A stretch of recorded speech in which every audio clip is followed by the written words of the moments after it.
Olá, que bom ter você assistindo a mais um programa da série Princípios. Você é daqueles que sente arrepios só de pensar em se unir a uma igreja? Já se decepcionou com gente que se diz crente? Então você tem que assistir a este programa, pois o tema de hoje é: para que eu preciso de uma igreja?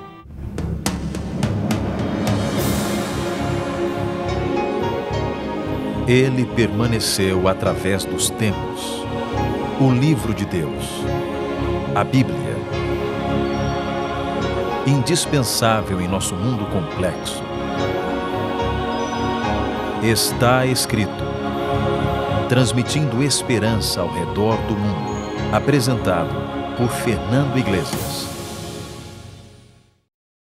Outro dia eu tinha acabado de pregar numa igreja quando um rapaz me chamou para conversar com a esposa dele.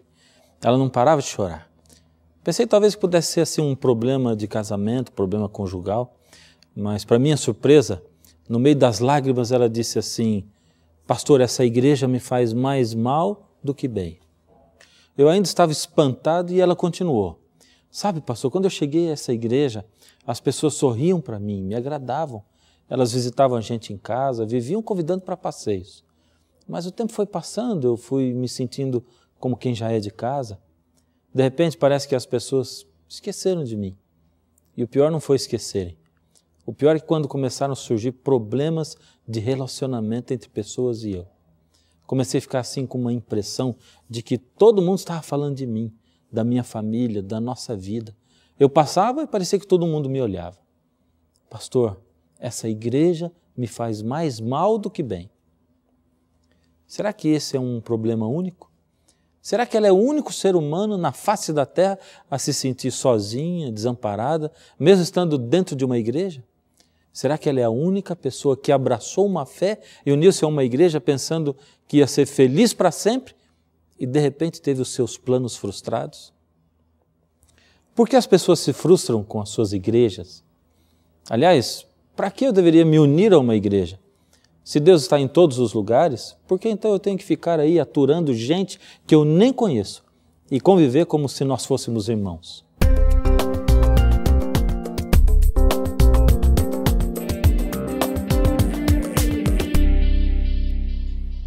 Nós que somos cristãos temos que assumir a verdade. Infelizmente, a igreja tem problemas.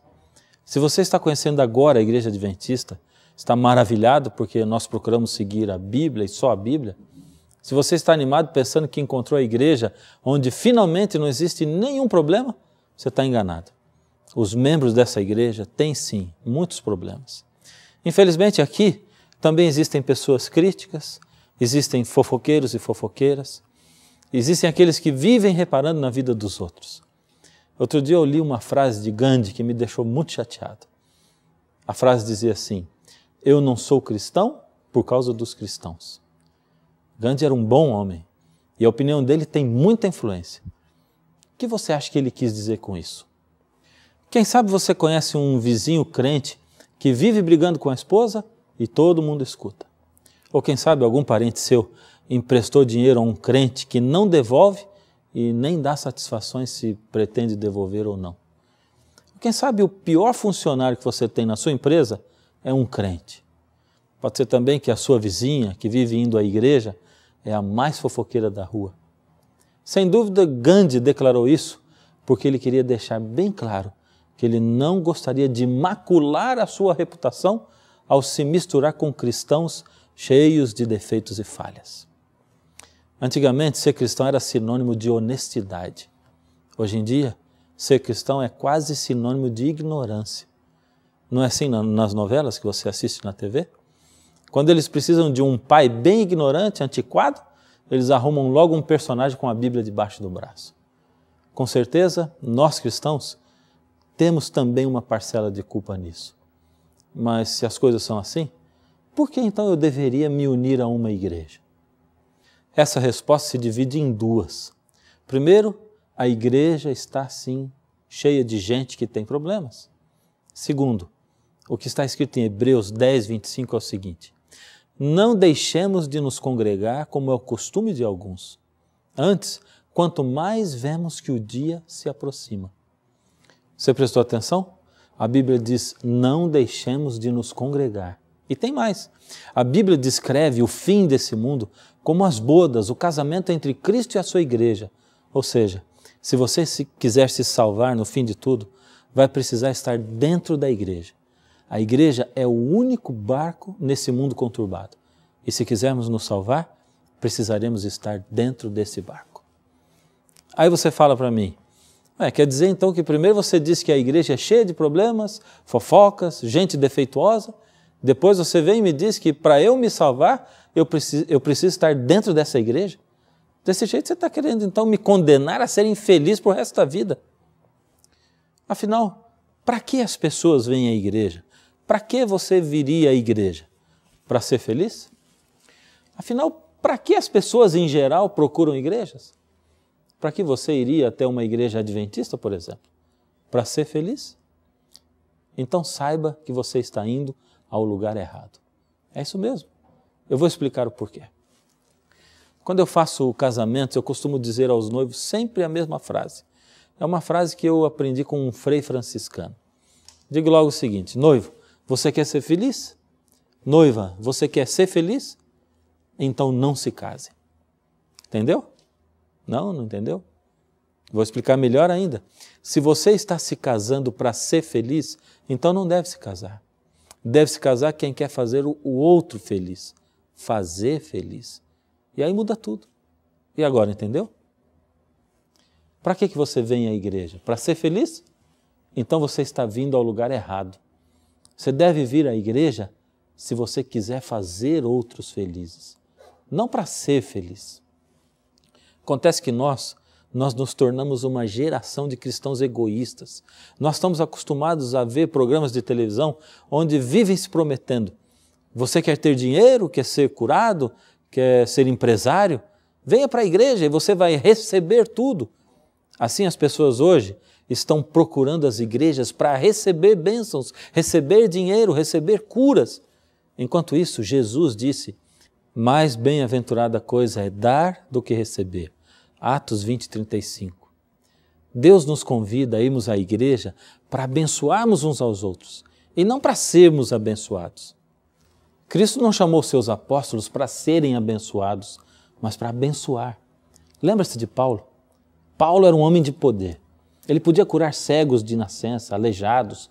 Ele podia, pelo poder de Jesus, ressuscitar mortos. E ele o fez. Paulo tinha um poder vindo de Deus. Mas Paulo tinha um problema de saúde. Por 3 vezes ele orou a Deus pedindo que o curasse desse problema que ele chama de espinho na carne, porque deveria ser uma doença chata. Mas Deus disse para Paulo mais ou menos assim, Paulo, meu filho, você está confundindo as coisas. Eu não chamei você para você ser abençoado, eu chamei você para você abençoar aos outros. Paulo, vá abençoar os outros e aguente firme aí essa doença. A minha graça te basta, pois o poder de Deus se aperfeiçoa na fraqueza. As pessoas precisam descobrir, nós precisamos descobrir que se abençoarmos, sairemos todos abençoados. Acontece que nós estamos dispostos a receber sempre o carinho de um pai amoroso, gostamos dos beijinhos, lembramos das histórias que ele contava, mas quando o nosso pai fica velho, ninguém está disposto a trocar as suas fraldas. Queremos só as coisas boas da igreja, não as coisas ruins. Nos casamos sempre sonhando com o príncipe, a princesa encantada. Mas quem é ele ou ela? É aquela que faz tudo o que eu quero. É aquela que nunca erra, que nunca me aborrece, que está sempre disposta a ouvir a minha opinião. A princesa encantada é aquela que não exige que eu mude em nada. E assim eu posso continuar sempre vivendo a minha vida egoísta nesse meu universo, onde só a minha felicidade é o que importa.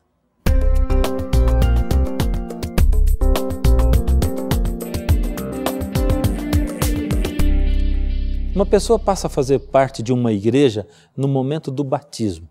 Aliás, mais do que fazer parte da igreja, a pessoa passa a fazer parte do que a Bíblia chama de o corpo de Cristo no momento do batismo. Da mesma maneira que os noivos passam a ser um depois do casamento, assim também nós passamos a ser um com Jesus e com os outros depois do batismo. Mas o que é batismo? Igual ao casamento, o batismo na água é um compromisso público com Deus. É uma demonstração pública de que a partir daí, a partir daquele momento, você deixa de pertencer a qualquer outro e pertence a Deus. A partir do momento que você se batizou, você inicia uma nova vida ao lado de Deus. E do mesmo modo que os recém-casados constroem uma nova vida, assim também acontece com a pessoa quando ela se batiza. Como o apóstolo Paulo diz em 2 Coríntios 5,17, e assim, se alguém está em Cristo, é nova criatura. As coisas antigas já passaram, eis que se fizeram novas. Espiritualmente, o batismo tem um sentido ainda maior, porque ele significa também o perdão dos pecados passados. Veja o que Pedro diz em Atos 2,38. Arrependei-vos e cada um de vós seja batizado em nome de Jesus Cristo para perdão dos vossos pecados e recebereis o dom do Espírito Santo. Prestou atenção na sequência? Primeiro o arrependimento, depois o batismo e só depois do batismo é que vem finalmente o perdão dos pecados. Mas para eu me arrepender dos meus pecados, eu preciso saber antes o que é pecado. Por isso Jesus em Mateus 28, 19 e 20 diz o seguinte: Ide, portanto, fazei discípulos de todas as nações, batizando-os em nome do Pai, do Filho e do Espírito Santo, ensinando-os a guardar todas as coisas que vos tenho ordenado. Jesus deixou muito claro que eu tenho que ser aluno ou discípulo e depois de aprender que sou pecador, é necessário que eu seja batizado. O batismo é uma parte essencial do plano de Deus para a salvação. Mas existem dois erros que as pessoas cometem sem saber. Primeiro, pensar que o batismo não é necessário.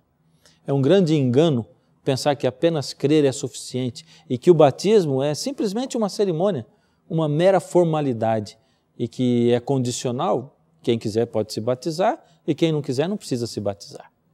Preste atenção nas palavras de Cristo em Marcos 16,16. Quem crer e for batizado será salvo. Quem, porém, não crer será condenado. Jesus não deixa dúvida. O batismo é indispensável. A segunda crença errada a respeito do batismo é as pessoas pensarem que é necessário ser batizado, mas que não é necessário crer.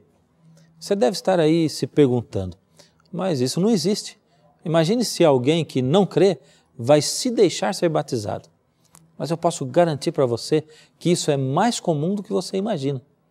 Me responda o seguinte: um bebê tem consciência daquilo que ele está fazendo? Você acha que um bebê, quando é batizado, ainda bebê, ele crê? Um bebê tem condições de saber o que é pecado para se arrepender e receber algum tipo de ensinamento doutrinário, aprender a Bíblia? É claro que não. E quantos bebês já foram batizados sem crer? Agora veja o exemplo de Jesus. Quando ele era bebê, ele não foi batizado, mas com 40 dias de idade, ele foi apresentado na igreja. Lucas 2,22 diz: passados os dias de purificação, levaram-no a Jerusalém para o apresentarem ao Senhor. Viu só? O menino Jesus foi apresentado, mas não batizado. É exatamente por causa disso que a Bíblia faz questão de mencionar a idade com a qual Jesus foi batizado. Está em Lucas 3, de 21 a 23. Sendo batizado Jesus e estando a orar, o céu se abriu e o Espírito Santo desceu sobre ele em forma corpórea como pomba. E ouviu-se uma voz do céu: Tu és meu filho amado, em ti me comprazo. Ora, tinha Jesus cerca de 30 anos ao começar o seu ministério.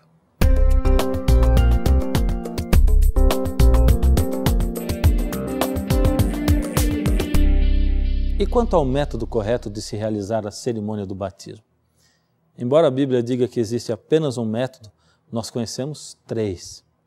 Aspersão é aquele método quando a água é aspergida, respingada sobre a pessoa. Outros já ensinam que deve ser por efusão. A água é derramada sobre a pessoa utilizando-se as 2 mãos como concha. Por fim, tem os que dizem que o batismo deve ser por imersão. A pessoa é totalmente imersa nas águas. E agora? Aspersão, efusão ou imersão? Ou será que, de qualquer maneira, está bom? A palavra batismo vem do grego, é baptizo, e o correspondente do latim é baptizare, que significa literalmente afundar, mergulhar, imergir. Isso apoia totalmente a ideia de que o verdadeiro batismo é aquele em que se é completamente submerso sob a água. Esse é o verdadeiro sentido da palavra batizar. Tem mais, Mateus 3,16 nos diz que Jesus foi batizado e saiu logo da água. E a gente conclui que ele tinha entrado na água para poder sair dela. João 3,23 nos diz que João batizava em Enom, porque havia ali muitas águas. Se ele estivesse apenas respingando ou derramando um pouquinho de água para batizar, por que teria sido necessário muita água? Paulo compara o batismo ao sepultamento. Quando nós vemos Romanos 6,4, encontramos o seguinte: fomos, pois, sepultados com ele na morte pelo batismo, para que, como Cristo foi ressuscitado dentre os mortos pela glória do Pai, assim também andemos nós em novidade de vida. Não sepultamos um corpo jogando apenas uma pá de terra sobre ele, nem tentaríamos sepultar o velho homem do pecado simplesmente com umas poucas gotas de água. Por essa razão, Paulo em Efésios 4,5 afirma: há um só Senhor, uma só fé, um só batismo, ou seja, o batismo por imersão. Você sabia que a Catedral de Pisa, na Itália, e a Catedral de São João, a maior igreja de Roma, as duas possuem tanques batismais? Sabia também que a Igreja Católica batizava as pessoas por imersão? Foi só no começo do 15º século que a Igreja Católica aceitou a aspersão como o equivalente à imersão. Só no livro de Atos dos Apóstolos, na Bíblia, encontramos 9 casos de batismos. Em todos, batismo por imersão. Veja 2 exemplos. Atos 8,12. Quando, porém, deram crédito a Filipe, que os evangelizava a respeito do reino, iam sendo batizados. O detalhe aqui é que eles iam sendo evangelizados e iam sendo batizados. Veja que depois da tomada de decisão, não dá para ficar adiando muito o batismo. Atos 22,16 diz: e agora, por que te demoras? Levanta-te, recebe o batismo e lava os teus pecados. Dos exemplos bíblicos de pessoas que se converteram, Paulo foi um dos que mais demorou para se batizar, 3 dias, mas isso porque ele estava isolado e cego. Não havia quem o batizasse. Ainda assim, quando Ananias foi até ele e perguntou: por que te demoras? Será este o teu caso? Estou falando a alguém que vem adiando há muito a sua decisão? A realidade mostra que alguns que deixaram para depois acabaram adiando tanto que o batismo acabou nunca acontecendo. Veja o caso do rei Agripa em Atos 26, 28.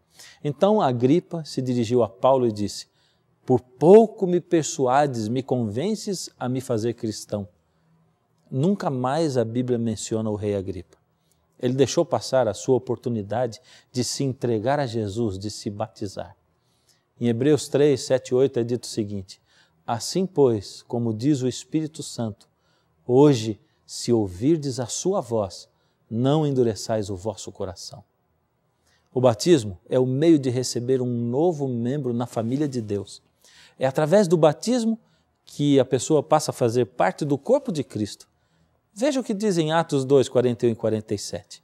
Então os que aceitaram a palavra foram batizados, havendo um acréscimo de 3.000 pessoas naquele dia, e acrescentava o Senhor à igreja aqueles que se haviam de salvar. Depois de batizada, a pessoa está completamente perdoada. Nasceu de novo, é uma nova vida. Mas será que depois do batismo ela nunca mais vai pecar?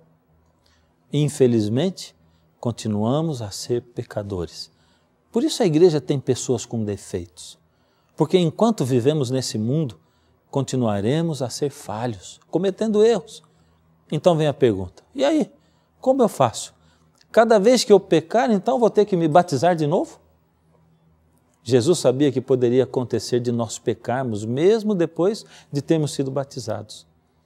Assim, para que a gente não precisasse ser batizado novamente cada vez que pecasse, Ele nos ensinou que nós deveríamos participar de uma cerimônia chamada Santa Ceia.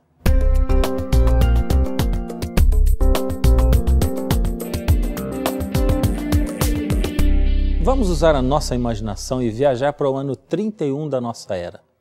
Esse foi exatamente o ano em que Jesus foi crucificado. Quero que você vá comigo até o último momento que Jesus passou com os seus discípulos. Os últimos momentos são sempre muito importantes na vida de alguém, quase sempre tensos. Jesus não estava apenas partindo de viagem.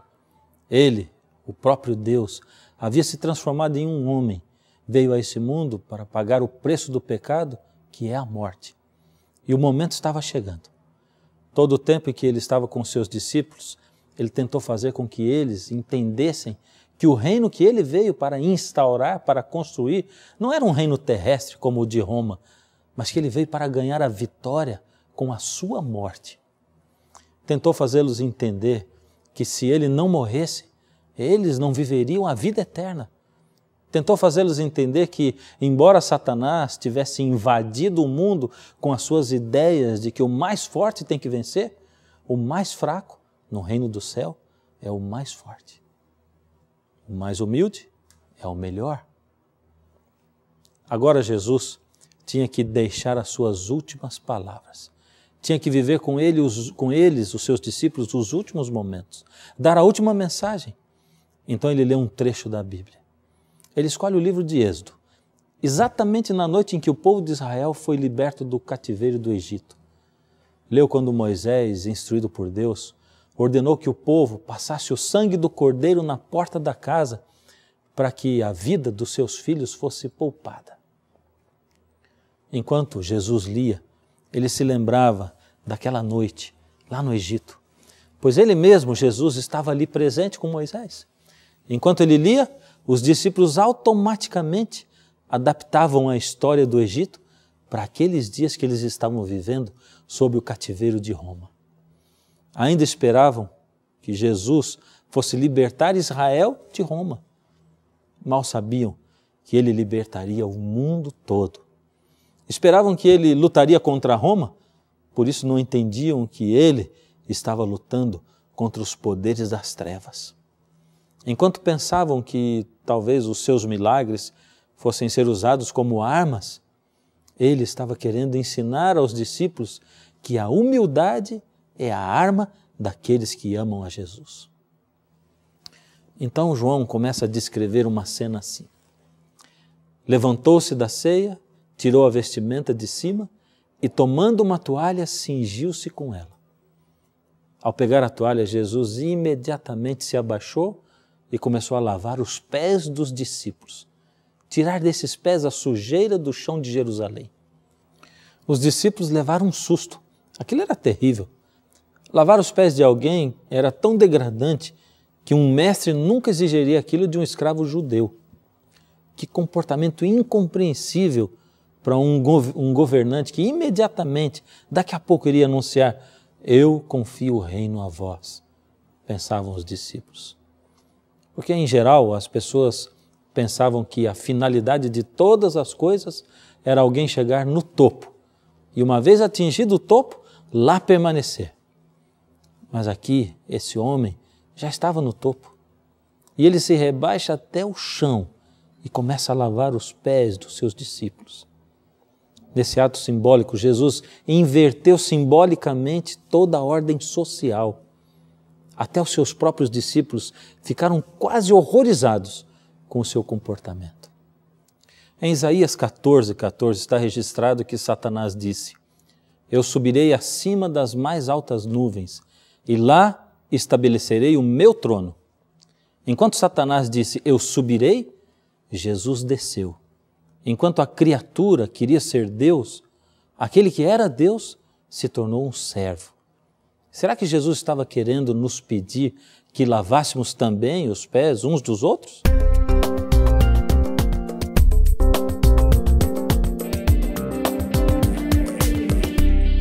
Um dos meus autores prediletos se chama Philip Yancey. Ele não é um membro da Igreja Adventista do Sétimo Dia, a qual eu pertenço. Mas veja o que ele diz sobre a cerimônia do lava-pés. Jesus pediu-nos a nós, seus seguidores, que fizéssemos 3 coisas para lembrá-lo. Pediu-nos que batizássemos os outros exatamente como ele fora batizado por João.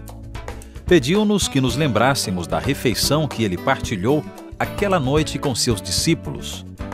E, finalmente, pediu-nos que lavássemos os pés uns dos outros. A Igreja sempre honrou 2 daqueles mandamentos, mas hoje apenas algumas poucas denominações executam a prática da lavagem dos pés. Quanto às demais, toda a ideia lhes parece primitiva, rural, nada sofisticada. A Igreja Adventista é uma dessas poucas que pratica a cerimônia do lava-pés juntamente com a cerimônia da Santa Ceia. Mas nós precisamos tomar muito cuidado ao dizer isso, pois corremos o risco de ficarmos orgulhosos.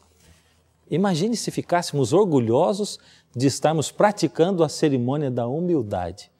Isso seria o caos. Em Mateus 26, de 26 a 28, a Bíblia diz o seguinte: Enquanto comiam, Jesus tomou o pão e, abençoando-o, o partiu e deu aos discípulos, dizendo: Tomai, comei, isto é o meu corpo.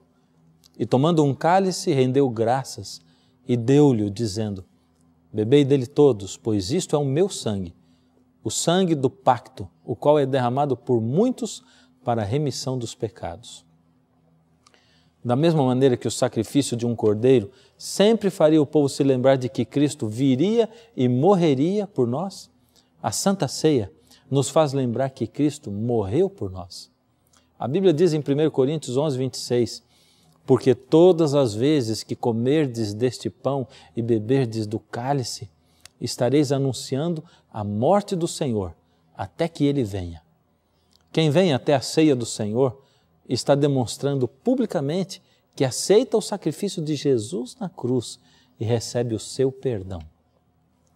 Se o batismo indica que nós fomos incluídos no corpo de Cristo, a Santa Ceia nos lembra e renova essa condição. Participamos do corpo e do sangue de Cristo, representado pelo pão sem fermento e o puro suco da uva, também sem fermento, mantendo comunhão com Ele e com os nossos irmãos, que também representam outras partes do corpo de Cristo na terra, a sua igreja. Todos nós somos pecadores e é aí que a Santa Ceia passa a ter importância, porque a Santa Ceia é oferecida para pecadores que querem se arrepender. O próximo passo é verificar o meu pecado, confessar ao Senhor. Se for contra alguma outra pessoa, então eu devo resolver pedir perdão a essa pessoa para poder ter certeza de que Cristo e Ele me perdoam.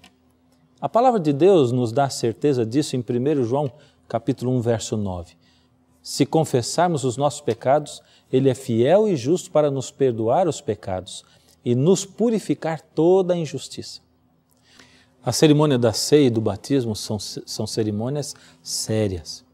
Assim como a Santa Ceia traz bênção para os que reafirmam o seu compromisso com o Senhor e com o corpo do Senhor Jesus, que é a igreja, pode também trazer condenação. Jesus mesmo disse a Pedro: se eu não te lavar, não tens parte comigo. A participação na Santa Ceia é o momento de renovar o compromisso assumido com o Senhor quando você se batizou.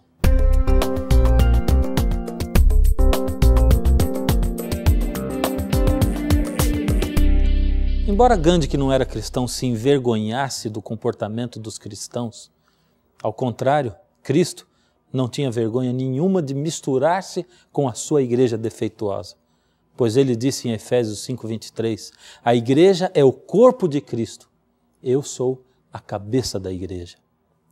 Jesus sabia que a igreja tinha problemas, defeitos, mas assim mesmo, ele assumiu a posição de cabeça da igreja. A igreja é o corpo de Cristo. Assim, quando um membro sofre, todos sofrem.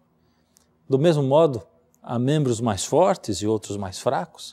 Há membros desse corpo que são mais nobres, outros nem tanto. Viver fora da igreja é achar que um membro pode viver amputado do corpo. É pensar que ninguém mais no mundo tem alguma coisa a ensinar a você. É negar-se a compartilhar com outros aquilo que você aprendeu. É isolar-se para não ter que se misturar, não misturar a sua reputação com a de outras pessoas que estão em graus diferentes, inferiores, quem sabe, de espiritualidade. Nenhum relacionamento nos deixa mais vulnerável do que o casamento. No casamento, todos os nossos defeitos aparecem. Por isso, não existe melhor remédio do que uma esposa para o seu marido. Porque só a esposa sabe exatamente que palavras dizer, o que fazer para que o marido melhore, para que ele se sinta o melhor do mundo. Por isso também não existe melhor remédio para uma esposa do que um marido. Só ele sabe exatamente o que fazer, o que dizer para que ela se sinta a melhor pessoa do mundo. Mas é por isso também que não existe veneno pior do que uma esposa ou um marido.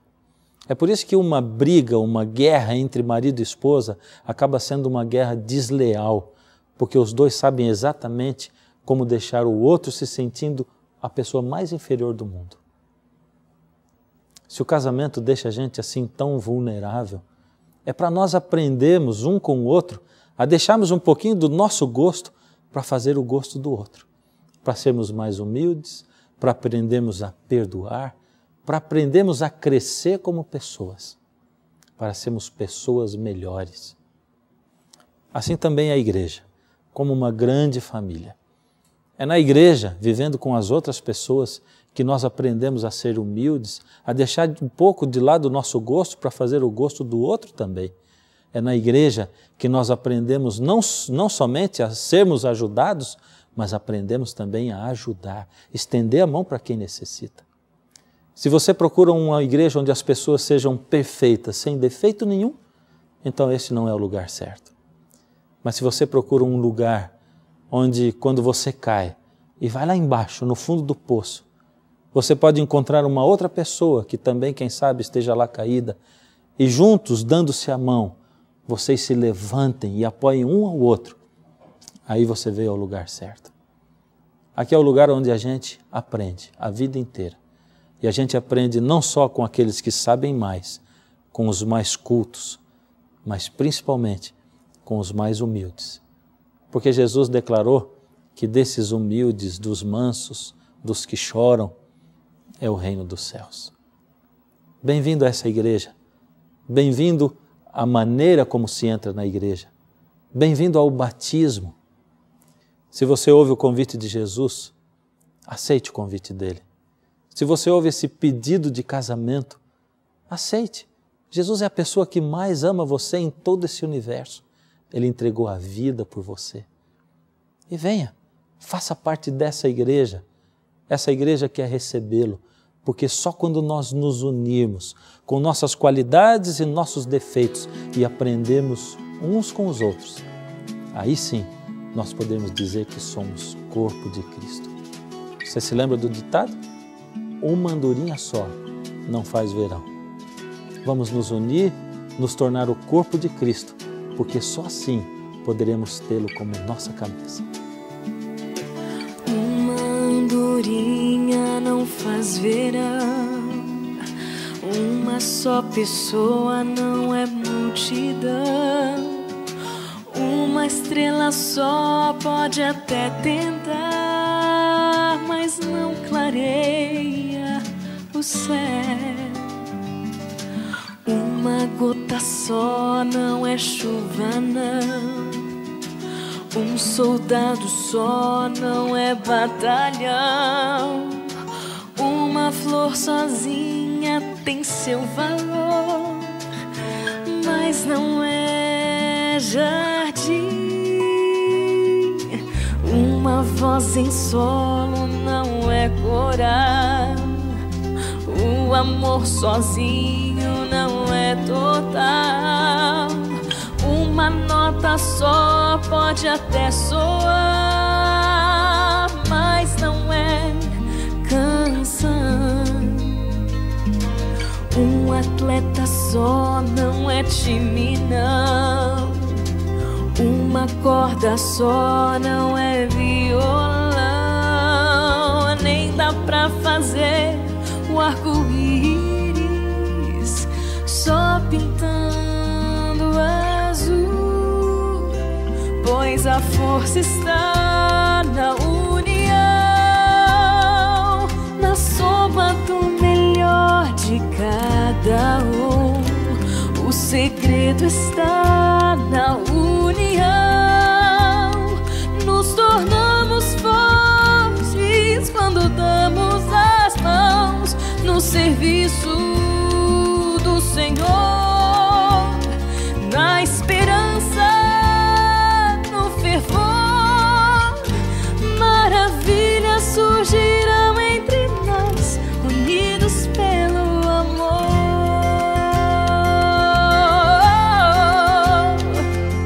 Chega de viver tão só, chega de viver pra si. É hora de fazer amigos, de falar de Cristo e de seu amor, pois a força está na união, na soma do melhor de cada um. O segredo está na união, nos tornamos fortes quando damos as mãos no serviço do Senhor, na esperança, no fervor, maravilhas surgirão entre nós e o Espírito irá nos guiar e teremos a vitória final quando Cristo voltar.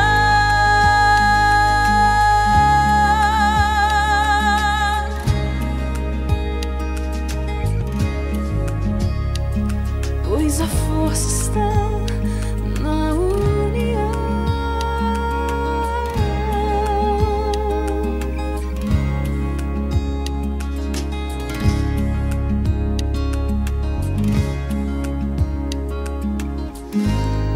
Falta força para você se unir à igreja?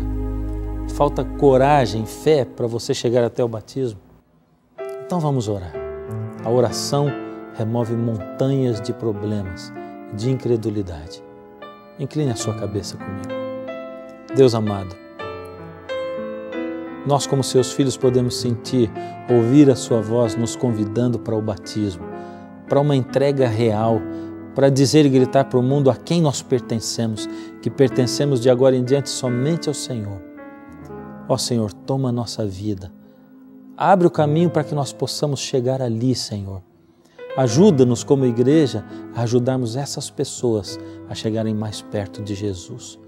Colocamos seus filhos e filhas nas suas mãos, em nome de Jesus. Amém. Deus é extremamente sábio. Ele sabia que precisaríamos interagir uns com os outros, precisaríamos de cuidar uns dos outros. E você, não quer aproveitar a oportunidade e estudar um pouco mais sobre a importância da igreja? Se quiser, você pode ligar, escrever ou mandar um e-mail e estaremos enviando a revista Princípios, sem nenhum custo. Você poderá estudar em sua casa, no seu trabalho, onde preferir. E enquanto você estuda, se tiver qualquer dúvida, basta entrar em contato com o plantão de dúvidas do Está Escrito. Nós estamos esperando por você. Chegou a hora de dizer até logo, até o próximo programa. Nós vamos estar aqui esperando você com mais palavras vindas da boca de Deus, porque está escrito, nem só de pão viverá o homem, mas de toda a palavra que sai da boca de Deus. O segredo está na união, nos tornamos fortes quando damos as mãos no serviço do Senhor, na esperança, no fervor, maravilhas surgirão entre nós